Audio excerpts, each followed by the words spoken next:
দীর্ঘ ৮ বছর প্রবাসে কাটিয়ে যখন কাউকে না জানিয়ে বাড়িতে আসি সবাইকে সারপ্রাইজ দিব বলে, বাড়িতে এসে আমি নিজেই সারপ্রাইজ হয়ে যাই। কারণ আজকে আমার ছোট ভাইয়ের বিয়ে, অথচ আমাকে কেউ একবার বলেনি। আমি বাড়িতে আসায় কেউ খুশি হতে পারেনি। আমি ভালোভাবে বুঝতে পারছিলাম, কারণ তাদের চেহারায় খুশির চেয়ে বিরক্ত ভাবটা বেশি ছিল। সবার সাথে কৌশল বিনিময় করে ঘরে যাই। তখন বাবা আমার পিছন পিছন পিছন আসে। বাবা, কিরে নিলয়, হঠাৎ বাড়িতে চলে আসলি, যে কোনো সমস্যা হয়েছে? না বাবা, সমস্যা হয় নাই, তোমাদের দেখতে মন চাইলো তাই চলে আসলাম। বাবা, তা আবার কখন যাবি? বাবার কথা শুনে অনেকটা অবাক হলাম। এই মায়ে বাড়ি আসলে, আর এখন জিজ্ঞেস করছে কখন যাবি। একটা মুচকি দিয়ে বললাম, কিছুদিন পর চলে যাব বাবা। বাবা, এখন না এসে কিছুদিন পর আসতি, এখনো অনেক লেনাদেনা বাকি আছে আমাদের। বাবার কথা শুনে কিছু বললাম না। তখন মা বলল, মা, কিরে বাবা, চলে আসলি কেন, কোনো সমস্যা হয়েছে? না মা, সমস্যা হয় নাই, এমনি আসলাম তোমাদের দেখতে। মা, আচ্ছা, ফ্রেশ হয়ে আর আজকে আবার রাকিবের বিয়ে, তুই যাবি না তোর ভাইয়ের সাথে? না মা, আমি ক্লান্ত, তাই যাব না। আমি আমার মা বাবার কথা শুনে অনেকটা অবাক হলাম।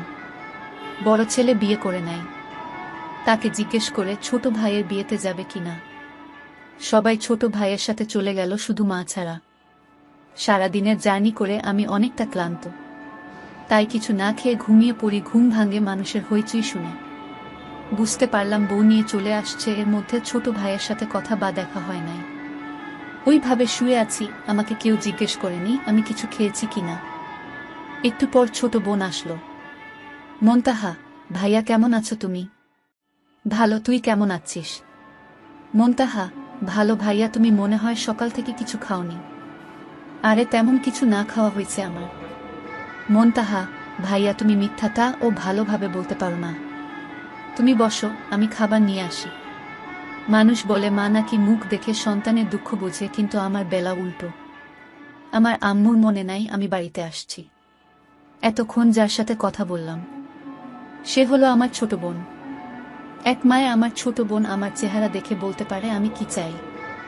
তাই তো বুঝতে পারছে আমি কিছু খাই নাই। কিছুক্ষণ পর খাবার নিয়ে আসলো। মন্তাহা, ভাইয়া খাবারটা খেয়ে নাও।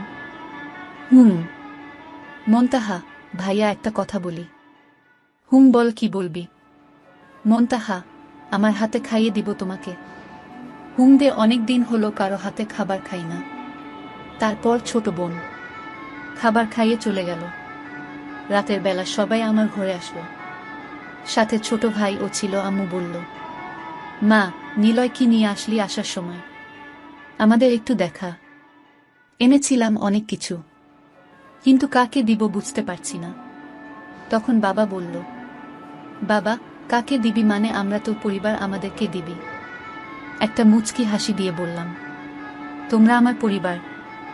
বাবা, কেন? না এমনি, আমি এখন কিছু খুলতে পারবো না, 2 দিন পরে খুলব। তারপর সবাই চলে গেল। কি আজব দুনিয়া, আমার থেকে তাদের কাছে জিনিসের দামটা বেশি। দেখতে দেখতে 2 দিন কেটে গেল। 2 দিন পর আমরা সবাইকে ভালো রাখতে দিনের পর দিন কষ্ট করি, না খেয়ে থাকি, রাতে ঘুমাই না। অসুস্থ হলে সেবা নেই না, সেই অসুস্থ শরীর নিয়ে ডিউটি করি।